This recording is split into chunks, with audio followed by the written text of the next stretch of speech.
Damos comienzo a un nuevo programa, Servidores de Dios. Quien te habla es Manuel Cornejo. Estaré compartiendo la palabra de Dios y lo haré de una manera expositiva, versículo a versículo. Y en esta ocasión será en el Evangelio de Marcos, capítulo 12 y versículo 35, donde dice: Enseñando Jesús en el templo decía: ¿Cómo dicen los escribas que el Cristo es hijo de David? Comienza este versículo diciendo que enseñando Jesús en el templo decía. Note cómo Jesús seguía su ministerio de enseñanza en el templo, después de que los grupos de sus enemigos habían recibido cumplida respuesta a las preguntas que le formulaban, y uno tras otro, ellos se fueron retirando. Pero esto no suponía que la gente dejara al maestro, sino que, como de costumbre, le rodeaban deseando oír sus palabras. Y recorriendo a la armonía de los paralelos, puede también apreciarse que en aquellos momentos estaban presentes Jesús y sus discípulos. El Evangelio de Lucas, capítulo 20, versículo 45, dice: Y oyéndole todo el pueblo, dijo a sus discípulos. Y también podemos observar que los fariseos, tal vez, no agrupados como antes, pero Mateo dice en el capítulo 22, versículo 41, y estando juntos los fariseos, Jesús les preguntó. Y por otro lado, los escribas, que muchos de ellos eran fariseos, y las personas que se agrupaban en torno al maestro.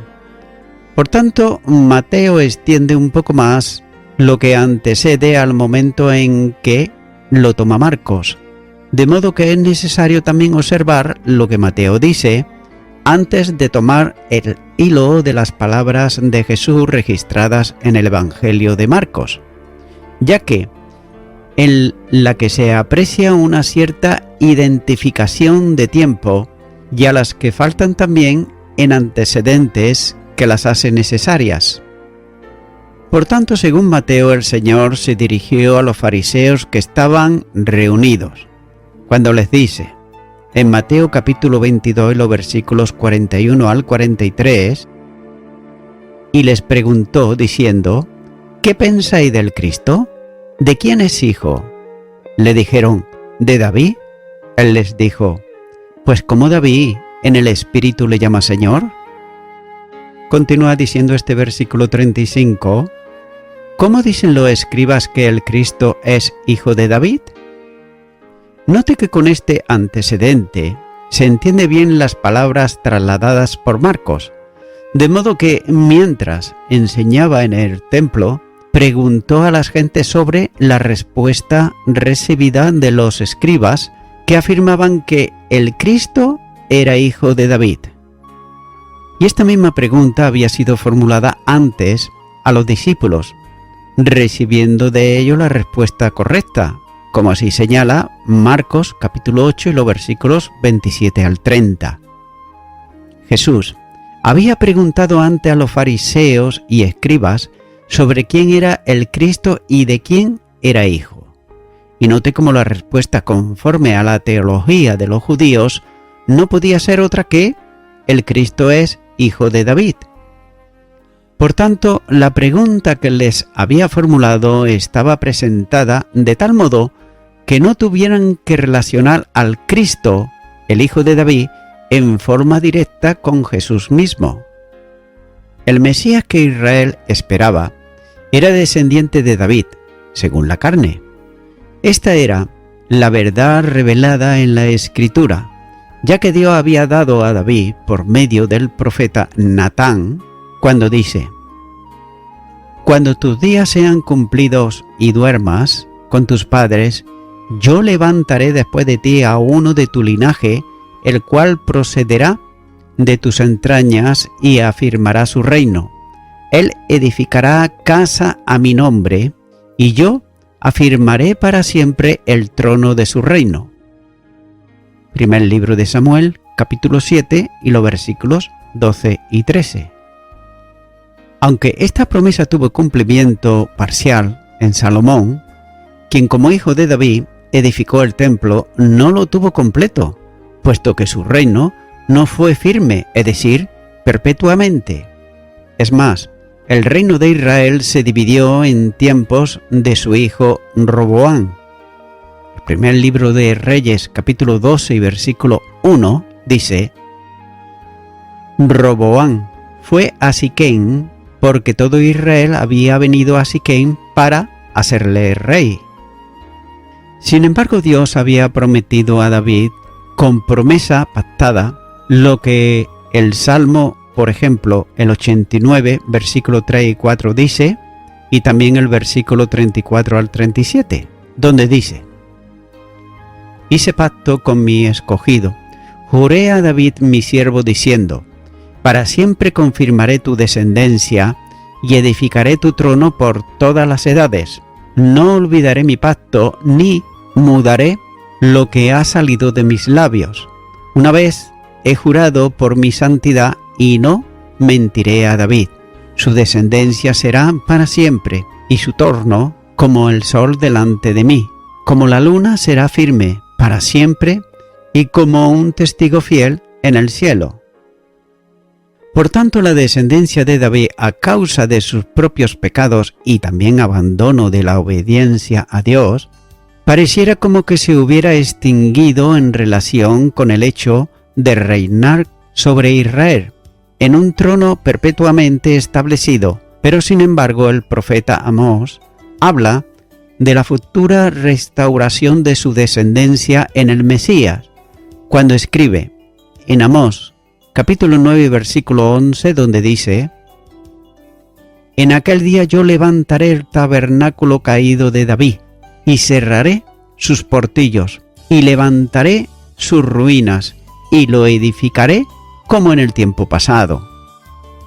Miqueas también vincula al Mesías con Belén, lugar donde nació Jesús, cuando dice en Miqueas capítulo 5 y versículo 2: Pero tú, Belén, Efrata, pequeña, para estar entre las familias de Judá, de ti me saldrá el que será el Señor de Israel, y sus salidas son desde el principio, desde los días de la eternidad. La unidad personal y la ceguera espiritual de los líderes religiosos de Israel en los días de Jesús les permitía a ellos negar que Jesús fuese el Mesías, a pesar de que en él se cumplían todos los requisitos proféticamente establecidos. Pero sin embargo, estos que estaban entenebrecidos negaban las evidencias, ya que las manifestaciones mesiánicas hechas por Cristo y su enseñanza llevaron a las gentes a la profunda reflexión de que debía de ser el Mesías, el hijo de David. Pero sin embargo, el solo hecho de aplicar este título a Jesús levantaba en ellos resentimiento y además odio de enormes dimensiones, que les llevó a acusarle de aliado del diablo, en razón de cuya alianza podía hacer las señales que hacía. Por tanto, la culminación de esta reacción pecaminosa se manifestó con la entrada de Jesús en Jerusalén y los hosanas de las gentes que alababan a Dios por el envío de quien venía en su nombre. Y note que realmente Jesús era hijo de David, como lo demuestra, por ejemplo, su genealogía en Mateo capítulo 1 y los versículos 1 al 16, y también en Lucas capítulo 3 y los versículos 23 al 38. Pero los escribas y los fariseos no estaban ellos dispuestos a admitir que se llamase a Jesús hijo de David, como así señala Mateo capítulo 12 y versículo 23. Pero sin embargo, las gentes decían entender que el Mesías era también el Señor. Es decir, el Señor con la pregunta conduce la atención de todos a la comprensión de quién era realmente Él. Continúo ahora con el versículo 36, donde dice: Porque el mismo David dijo por el Espíritu Santo: dijo el Señor a mi Señor, siéntate a mi diestra hasta que ponga a tus enemigos por estrado de tus pies. Comienza diciendo este versículo porque el mismo David dijo por el Espíritu Santo. Aquí Jesús apela nuevamente a la Escritura, citando esta vez de los llamados salmos mesiánicos, concretamente el Salmo 110, versículo 1, donde dice: Jehová dijo a mi Señor, siéntate a mi diestra, hasta que ponga a tus enemigos por estrado de tus pies. Se puede notar que en la construcción gramatical de la cláusula se aprecia el uso del pronombre delante del nombre, como un modismo propio del arameo. Y en este caso el texto dice: él, David. Es por eso que el Salmo de David es una escritura inspirada. El rey se convierte en profeta, hablando bajo la dirección, revelación y conducción del Espíritu Santo de Dios. Por otro lado, el apóstol Pedro enseña más tarde que toda la profecía fue traída a nuestro conocimiento por los profetas que hablaron y escribieron siendo inspirados, mejor impulsados por el Espíritu Santo. En su segunda carta a Pedro, capítulo 1 y versículo 21 dice: porque nunca la profecía fue traída por voluntad humana, sino que los santos hombres de Dios hablaron siendo inspirados por el Espíritu Santo. Y note cómo toda la Escritura es inspirada por Dios, por tanto es un escrito inerrante, es decir, exento de errores y autoritativos, porque no es palabra de hombre, sino palabra de Dios.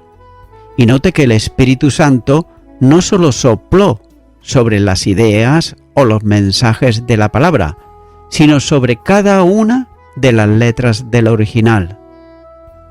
Y note que cuando quitamos una tilde del efecto de inspiración de la palabra, o todavía más grave, cuando consideramos que en el original pudo haber algún error, no de concepto, sino de datos históricos o numéricos, estamos destruyendo la inerrancia bíblica y declaramos a Dios como consentidor de los errores que el hombre pudo haber cometido. David habló sobre el Mesías, que siendo su hijo, por ser descendiente de él, es también su Señor, por condición divina. Sigue diciendo este versículo: dijo el Señor a mi Señor. Aquí Cristo le hace notar que David llamó al Mesías Señor, a pesar de ser su hijo, y lo hizo en el Espíritu, esto es, al impulso del Espíritu Santo. En el Salmo aparece la figura de un enemigo derrotado que está a los pies del vencedor, y que éste puede poner lo suyo sobre el cuello del derrotado, según la costumbre antigua.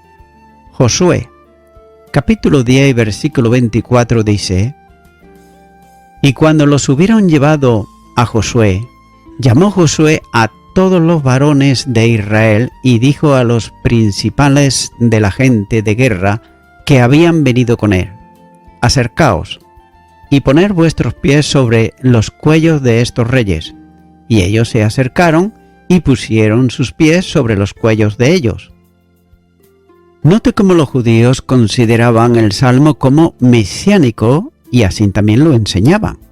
Y la llamada alta crítica, por otro lado, expresión del pensamiento liberal sobre la Biblia en general y especialmente contrario a la datación y autoría de sus libros, niegan que este salmo sea profético y por tanto mesiánico. Y no solamente eso, sino que además niegan también la autoría de David, a pesar de que Jesús dice que fue escrito por él. Estas propuestas liberales contradicen primeramente la enseñanza tradicional judía y en segundo lugar, todavía más importante, la enseñanza de Jesús, es decir, el Señor estaba equivocado y su argumento es contrario a la verdad. Sin embargo, muy a pesar, para los liberales, es el pasaje más citado en todo el Nuevo Testamento como referencia mesiánica, ya que en esta cita del Salmo está recogida en los 3 sinópticos y más adelante en la predicación del Evangelio por el apóstol Pedro en Pentecostés, en Hechos de los Apóstoles, capítulo 2 y los versículos 33 al 35. Y también el apóstol Pablo lo utiliza cuando dice en su primera carta a los Corintios, capítulo 15, versículo 25, porque preciso es que Él reine hasta que haya puesto a todos sus enemigos debajo de sus pies. Y no solamente esto, sino también como hace notar el escritor de la epístola a los Hebreos, en el capítulo 1 y versículo 13, donde dice: Pues, ¿a cuál de los ángeles dijo Dios jamás, siéntate a mi diestra hasta que ponga a tus enemigos por estrado de tus pies? Y otra parte de la cita que utiliza para aplicarla a Cristo y especialmente en la que tiene que ver con la entronización en el cielo, cuando dice en la primera carta de Pedro, capítulo 3 y versículo 22, quien habiendo subido al cielo está a la diestra de Dios, y a él están sujetos ángeles, autoridades y potestades.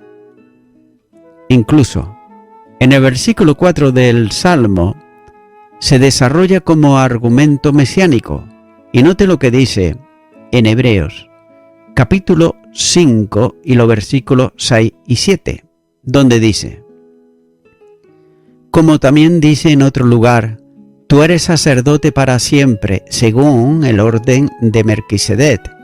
Y Cristo en los días de su carne, ofreciendo ruegos y súplicas con gran clamor y lágrimas, al que le podía librar de la muerte, fue oído a causa de su temor reverente. La autoridad del Salmo, que los liberales niegan, como casi todo, en su afán en contra de la inspiración e inherancia de la Biblia, es afirmada sin embargo por Jesús y también por el apóstol Pedro en Pentecostés, estableciendo el argumento central de su mensaje, citando el Salmo como un escrito de David. Noten lo que dice Hechos de los Apóstoles, capítulo 2 y los versículos 25 al 28, donde dice: Porque David dice de él: Veía al Señor siempre delante de mí porque está a mi diestra. No seré conmovido, por lo cual mi corazón se alegró y se gozó mi lengua, y aún mi carne descansará en esperanza, porque no dejarás mi alma en el Hades, ni permitirás que tu santo vea corrupción. Me hiciste conocer los caminos de la vida, me llenarás de gozo con tu presencia. Es por eso que los liberales, ellos siempre procuran que el término escrito palabra de David es una referencia genérica a los salmos. Y es indudable que en la ocasión en que Jesús citó las palabras del Salmo, todos entendían que era de David. Y todos los maestros judíos también enseñaron hasta, por lo menos, en el siglo X, que era un salmo mesiánico, si bien más adelante comenzaron a negarlo, para evitar la argumentación cristiana en relación con Jesús, como el Cristo anunciado. Y note por otro lado que los argumentos liberales más usados en contra de la autoría del Salmo son, por ejemplo, primero, el argumento genérico, ya que según ello la enseñanza que el Salmo se escribió para un rey que gobernaba en Jerusalén, haciéndolo al estilo profético, anunciando un reinado victorioso en el que serían derrotados y extinguidos sus enemigos. Este rey asumiría siempre en el argumento liberal el sacerdocio además del trono, ya que según este argumento no hay nada en el Salmo que pueda aplicarse a otra persona que la del supuesto rey, a quien se dirige el escrito. Y no se debe de entender como una profecía, sino como una situación del tiempo en que se escribió, por lo que no puede dársele el mismo carácter que se daría a otras profecías. Por tanto, la propuesta liberal cae por su propio peso, ya que si se habla de un gobierno real venidero para Israel, no podría usarse otra capital que la que tuvo la nación, que es Jerusalén. Y es posible que en una lectura genérica no se aprecie el mensaje profético. Además, el uso del presente escatológico para referirse a acontecimientos futuros es típico y además propio de la profecía que da por hecho ya, conforme a la determinación divina, lo que ocurrirá más tarde. E Isaías enseña que la acción de Dios en la historia humana en forma precisa cuando escribe en Isaías capítulo 46, los versículos 9 y 10, donde dice: Acordaos de las cosas pasadas, desde los tiempos antiguos, porque yo soy Dios, y no hay otro Dios, y nada hay semejante a mí, que anuncio lo por venir desde el principio y desde la antigüedad, lo que aún no era hecho, que digo, mi consejo permanecerá, y haré todo lo que quiero. Esto quiere decir que la historia no es otra cosa que profecía cumplida, y la profecía es historia por cumplir. El segundo argumento que ellos, los liberales, exponen es el argumento de la temporalidad, ya que propone que el Salmo no puede referirse al Mesías porque el rey conquistador que se describe es un rey temporal y no eterno, por lo menos en la mayor parte del Salmo, mientras que la profecía habla de un trono eterno para el Mesías. La argumentación tampoco es sólida, puesto que la comparación con el reino que el Mesías establezca cuando venga a reinar tiene que ser comparado con el reino de un conquistador victorioso. La tercera argumentación que ellos ponen es el argumento de la relación. Vemos aquí otra de las propuestas liberales, que enseña que si el Salmo fue escrito por David y se refiere a un descendiente suyo, no le llamaría mi Señor. Por tanto, tuvo que haber sido escrito por un contemporáneo de David y dirigido a él. El primer versículo pudo ser una profecía que algún profeta dio a David y que el autor del Salmo la autoriza como introducción al poema, cumpliéndose plenamente en David, y que nada tiene que ver con un descendiente suyo y mucho menos con el Mesías. Ahora bien, quienes proponen esto ignoran voluntariamente que David profetizó y que el Espíritu Santo habló por medio de él. El argumento no se sustenta porque contradice directamente la enseñanza de Cristo, que afirma autoría y que dice que David se dirigía al Mesías. Y note cómo la profecía hace a veces afirmaciones futuras que en alguna medida superan el conocimiento del propio profeta. En la primera carta de Pedro, capítulo 1, y los versículos 10 al 12 dice: Los profetas que profetizaron de la gracia destinada a vosotros inquirieron y diligentemente indagaron acerca de esta salvación, escudriñando qué persona y qué tiempo indicaba el Espíritu de Cristo que estaba en ellos, el cual anunciaba de antemano los sufrimientos de Cristo y las glorias que vendrían tras ellos. A estos se les reveló que no para sí mismos, sino para vosotros, administraban las cosas que ahora os son anunciadas, por los que os han predicado el Evangelio por el Espíritu Santo, enviado del cielo, cosas en las cuales anhelan mirar los ángeles. El cuarto argumento que ponen los liberales es el argumento del lenguaje. ya que ellos dicen que el lenguaje del Salmo y sus expresiones corresponden a un tiempo posterior al de David. Esta argumentación ha perdido consistencia y apenas se usa en la alta crítica actualmente. El quinto argumento que exponen los liberales es el argumento sacerdotal, ya que tienen como base en que la idea de un rey sacerdote no está en el Antiguo Testamento. Y este argumento tampoco es válido por cuanto lo que el Salmo presenta es la persona del Mesías Rey, que es declarado también sacerdote, no conforme al antiguo orden levítico, sino según el nuevo orden de Melquisedec. Note lo que dice el Salmo 110 y versículo 4, donde dice: «Juró Jehová y no se arrepentirá. Tú eres sacerdote para siempre, según el orden de Melquisedec».